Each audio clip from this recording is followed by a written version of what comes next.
Good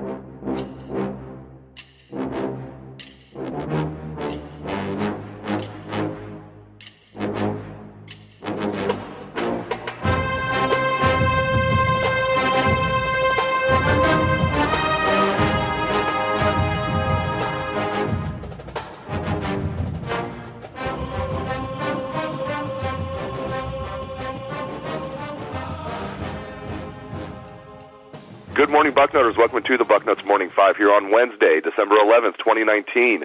I am Dave Biddle, very happy to be joined by the People's Champ, Matt Baxendell. Let's start off with some coaching carousel news, Bax, and we'll get into the college football playoff and the matchup with Clemson, what we think about that. But, yeah, let's start with the coaching carousel. Jeff Hafley, as of, as little as maybe a day or two ago, looked like, he was destined for Boston College. Sounded like they were going to offer him, and he was very interested and he would accept. Now, again, this is nothing that's certain at this point, but it does seem to be trending back that Hafley will stay at Ohio State. Again, we'll keep you updated on that, listeners, but it seems to be changing day by day. But right now, it sounds like we have the Boston College site. They're saying, their insiders are saying they're guessing Hafley will not be the coach. It's still unclear if he was offered the job and turned it down or what might have happened, but we'll find out, man. But that would be huge, Bax, if Ohio State hangs on to Jeff Hafley. Yeah, huge would be understated. The guy's amazing year. 24/7 Sports just named him the defensive coordinator of the year. The guy's a star-level coach, and we all know that, but you'd like to try to get a second year out of him. And, I think in the end, OSU certainly is due to give him a very big raise. But I'm also happy for Hafley if he doesn't take this job. The truth is, if he waits around another year and has another good year coaching defense the way we all expect him to, he's going to have a lot better opportunities than Boston College. And why do I say Boston College isn't a good opportunity? It's a Power 5 job, right? Well, a couple things. First, the last 10 years, they haven't even won 8 games in a season one time. Second, Massachusetts and New England in general do not have a lot of D1 Power 5 level recruits available locally. He has to go and travel and try to beat out other teams in other areas for some of these top kids. And 3, let's just face it. It seems like that any job Hafley takes here is going to be somewhat of a stepping stone kind of role. Well, why wouldn't he stay at OSU where he can just keep dominating as a defensive coordinator and eventually perhaps he could pull something like a Kirby Smart and step into a much better job? You don't know what jobs are going to open next year, right? Let's face it, what if D'Antonio retires next year? Michigan State, everybody's talking about Luke Fickell. Well, would Hafley look into that one? I'd have to think they'd look at him. There's a lot of jobs out there that are frankly better jobs than Boston College, and I think it would behoove Hafley personally to be patient. It's not like it's, USC and nobody would blame him. The truth is, I think he can flat out do better in Boston College. So this is a win-win for everybody if he stays. Yeah, I would love to have him back for another year, and we'll see what happens. I mean, again, you said it very well. I'd be happy for him. I mean, if he is making a ton of money, even if it's a tough job, it'd be tough to win at Boston College regardless. The fact that it's in Clemson's division, and Florida State could be on the uptick with Mike Norvell going there. We'll see what happens, but I hope selfishly that Jeff Hafley sticks around. And then I agree with you. I think long-term it would work out for him personally, too, because I think, his stock's not going to go down. This guy's the real deal, and if he remains at Ohio State another year, his name will just continue to pick up steam, and I think a better Power 5 job will open up for him. I completely agree with you, Bax. Also in the coaching carousel as it pertains to Ohio State, Kevin Wilson's name has now been floated as a strong possibility to be the Colorado State head coach. Of course, Kevin Wilson currently the offensive coordinator at Ohio State. Even though Ryan Day really is the offensive coordinator, it still just shakes my head. I mean, you and I were both on when Kevin Wilson and Ryan Day were hired, I remember saying, hey, I like this Ryan Day. I didn't know anything about him, but his resume looks really nice. I like that he has NFL experience and college coordinator experience. That's a nice quarterback coach that they're getting, but we were all focused on Kevin Wilson.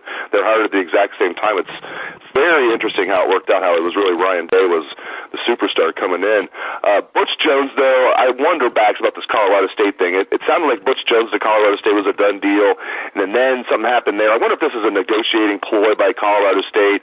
I don't know. I hope the Buckeyes get a chance to keep Kevin Wilson, but we'll see. I don't think that would be a catastrophic loss by any means if they lost him, but I still want to keep Kevin Wilson around. Just your thoughts on the Kevin Wilson situation with him looking at Colorado State. Well, your boy Ron has done a great job for us, that's for sure.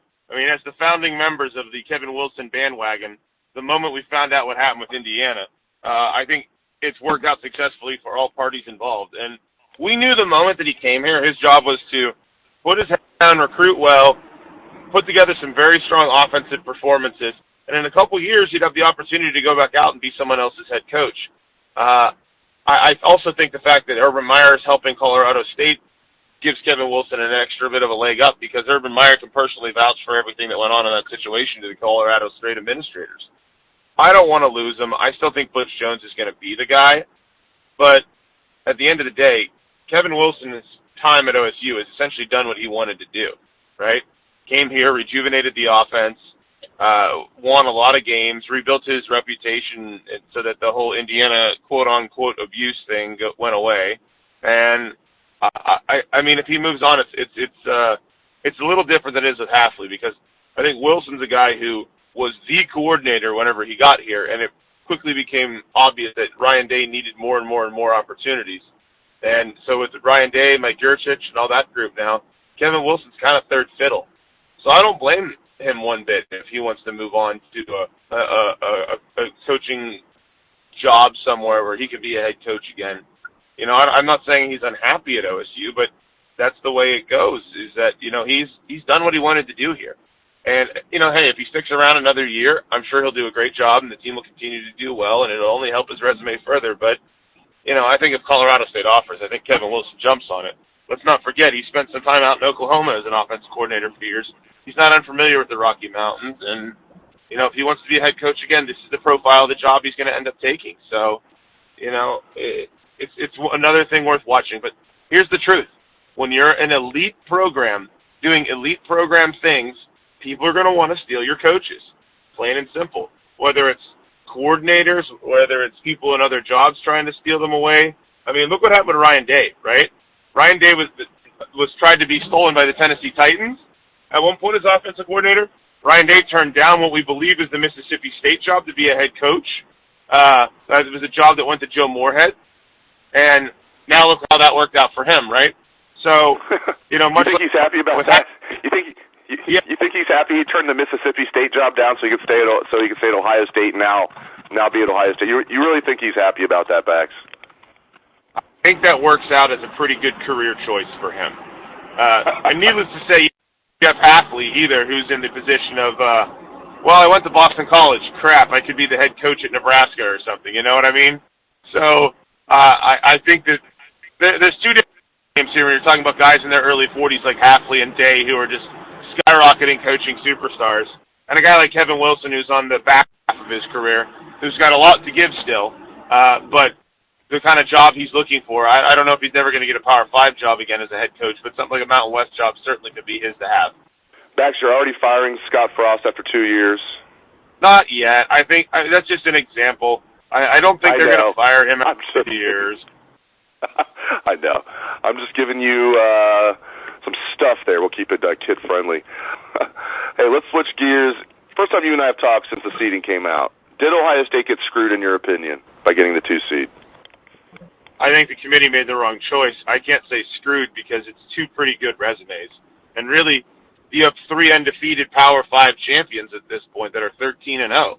You know, imagine the controversy if we had the BCS this year. So I can't say screwed, but I do think that the committee is influenced by their vocations, if you will. So the way that this thing works is that when you have these round of votes, people whose teams are involved have to walk away. Well, during the first round in the voting, you had to have the Oregon athletic director out of the room, the Oklahoma athletic director out of the room. There was multiple people who had conflicts of interest. So you took a national committee, and the first round of votes became a more southern round of votes because those guys were out of the room.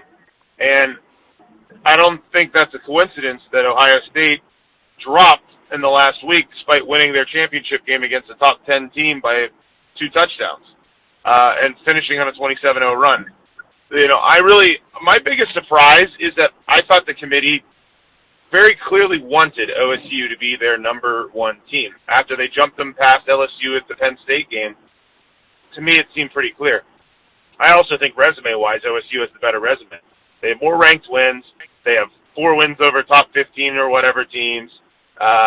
You know, the Alabama and Auburn wins don't look so fancy now when they're both in the teens. Ohio State is a much better defensive football team than LSU. Ohio State's non-conference schedule, which I'm shocked nobody mentioned this at all, it felt like.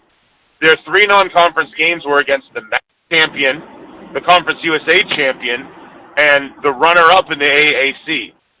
Like, that says something about the quality of their schedule.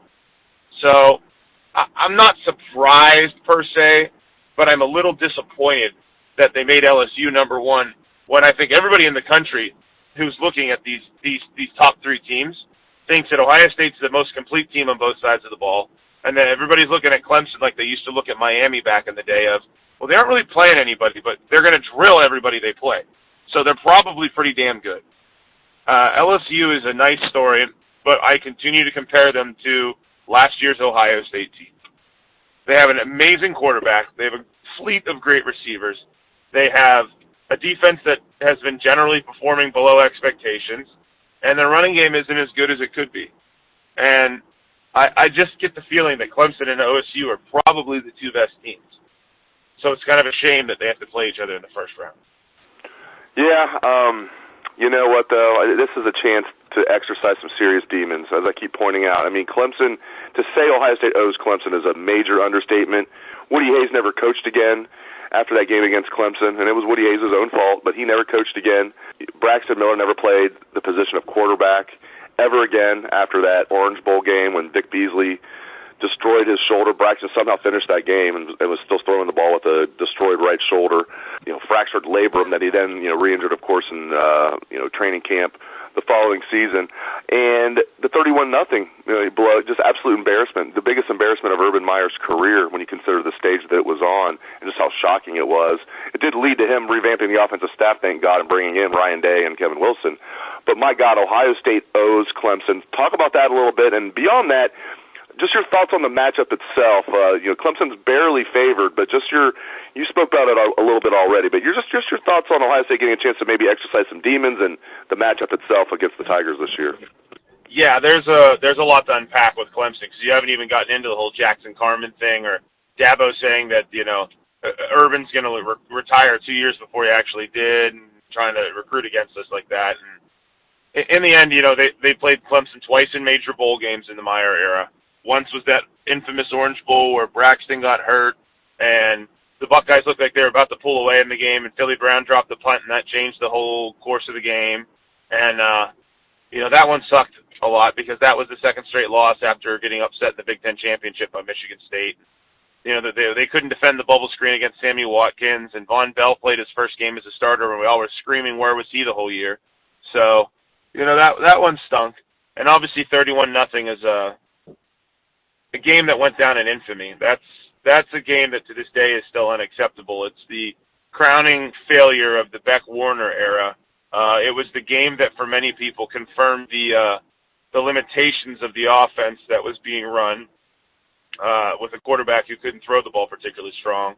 And candidly, that's the worst Ohio State football game since the Florida game in 2006. So there's all that. And then furthermore, Clemson comes into Ohio, steals Jackson Carman, and makes it out like Ohio State is going to fall off a cliff because they're Urban's supposed to be retiring right away or whatever. And I mean, yes, he ended up doing that, which I guess ended up being somewhat true. But when you use somebody who's about to retire in negative recruiting, that pokes at a scab. So, in short, this is the only program during the Meyer era that Ohio State has not properly exacted vengeance and or domination upon. So there's a lot to go here. Furthermore, when you saw Clemson announcing they were playing Ohio State, it seemed like they were happy. I don't know if that's a disrespect thing or if they just think, yeah, we whooped them twice, we don't care. I see this as something that Ohio State is going to take on as a very serious challenge head on. And in the end, this is a game that if you're Ohio State and you win this game and then you beat LSU, you've literally gone through the most difficult path plausible to win a national championship. So I think there's certainly a lot of opportunity there for OSU, finishing with 3 top 10 teams and beating 2 top 4 teams to finish the season. But the game itself is going to be real interesting because they're a good football team. I don't know if they're as good as they were last year. They don't have that, cornucopia first round defensive lineman. They have one very, very good linebacker, but the rest of their linebackers are playing at a level less than last year. They have a really good passing game. Trevor Lawrence is obviously a big deal at quarterback. Etienne is one of the best running backs in the country. I think he's averaging 8 yards a carry or something idiotic. But on the flip side, who's the best team they've played this year? Virginia? Like, if they were in the Big Ten, they'd be like Indiana. Like, that's the problem is Clemson's dummying teams like they should be dummying teams when they're that much better than most of these teams. But I have no idea how Clemson's going to respond to an OSU team that's coming off of a gauntlet and then healing up against high-level competition. I'm expecting this to be a fairly tight game. But I do think that there's something to be said about a Clemson team that hasn't played a legit opponent since Alabama last January. So I think that's going to be one of the big interesting parts of this is that Clemson's obviously good enough to play with Ohio State. Ohio State's obviously good enough to play with Clemson. Who comes out ready to go? Because it reminds me a lot, and I don't want to make this comparison because it's a lazy comparison, but the Florida State team from 2014 against Oregon, right?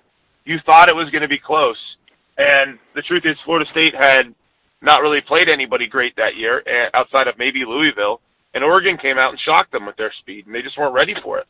Now, that Florida State team struggled throughout the season with a weak ACC. They didn't run riot on the ACC like Clemson has.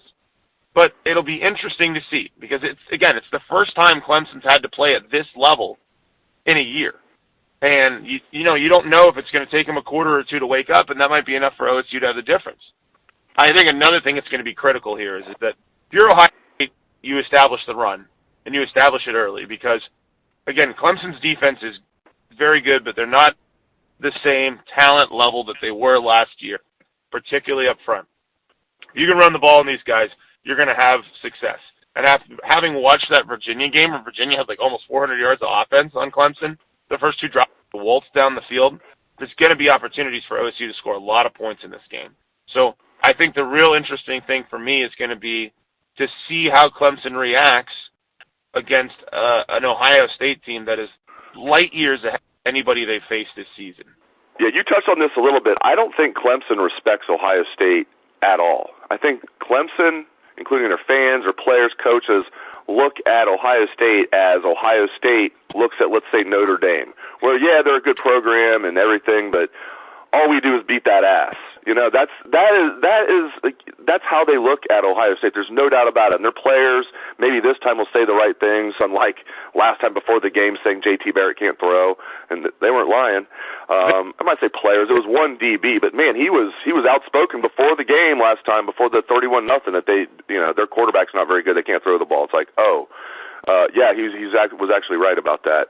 Yeah, I get the feeling, not just to get the feeling, I have no doubt at all that Clemson has no respect for Ohio State as far as Ohio State being able to beat them. And Bax, I'm a big believer in the mental side of sports. I think that helps Ohio State a lot going into this game. They're not just an underdog in Vegas, slight underdog, but just this disrespect from Clemson. If you and I know about it, Ryan Day and the players absolutely know about it. And I think it doesn't mean that it's going to lead Ohio State to victory, but I think it's another thing that definitely another thing that makes me feel good about this matchup is I think Clemson has no respect for Ohio State, and Ohio State's going to come in there ready for blood, and I like that Ohio State has that underdog kind of feel going into this game. Yeah, and that's another thing we have to remember. Remember how Urban was as an underdog? Like, I think he was undefeated or something like that. Yeah, at Ohio State, yeah.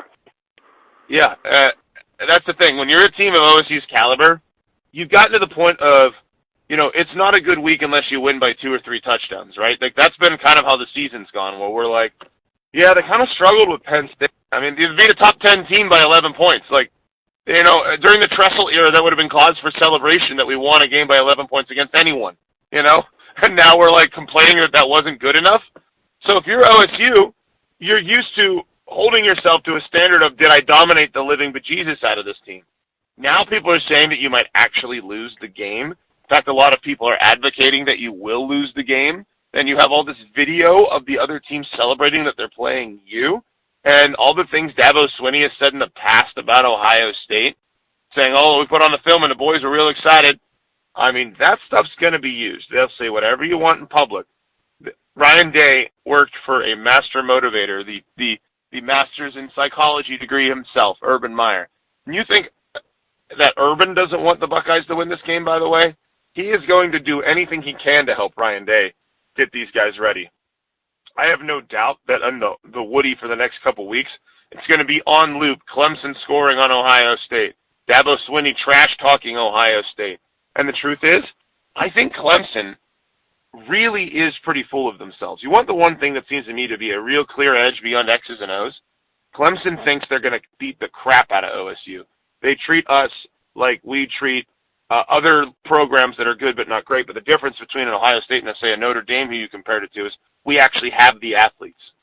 This isn't like Ohio State and Michigan, where they can beat most teams, but when you play a legit team, you get smoked. This is Ohio State. Ohio State's damn good this year. They might be the best Buckeye team we've ever had. And I think the nation needs a little reminder of the fact that during the college football playoffs, not 2 teams, but 3 teams have won championships. And that third team, of course, being the Buckeyes, who beat Alabama on the way through. And by the way, we still haven't had our chance to get back at them again. But maybe we look at Alabama a little bit now like Clemson looks at OSU of, well, last time we beat you, we played you, we beat you. And it wasn't as close as the score indicated. So there's a certain edge for OSU. And with a longer time off, oftentimes you have this dichotomy in who's really ready to go up top in their head. And you see it a lot in the lesser bowl games, but we've seen it in big bowl games too. So if Clemson comes out thinking, we're awesome, we're going to smoke them, let's do our job, and they get punched in the mouth, I don't know how they're going to react. Because, again, that difference in speed of the opposition, that difference in caliber of talent they're facing, combined with the fact that I agree with you, they don't respect Ohio State. That could be a real big edge for the Buckeyes. Great insights, as always, from the People's Champ, Matt Baxendell. You can catch his column every Sunday on Bucknuts. It is The Bucket. Also on Bucknuts, make sure you keep it locked to our site all through the day for the coaching carousel news regarding Jeff Hafley and Kevin Wilson. These things move fast, so we will keep you updated on Bucknuts.com throughout the day. Hopefully the Buckeyes will hold on to their assistant coaches, but again, we will keep you updated. Thanks again to Bax, and thanks to all the listeners out there for tuning into the show. I appreciate it. Hope everyone has a great day. Let's try the Buckeye swag, best damn band in the land.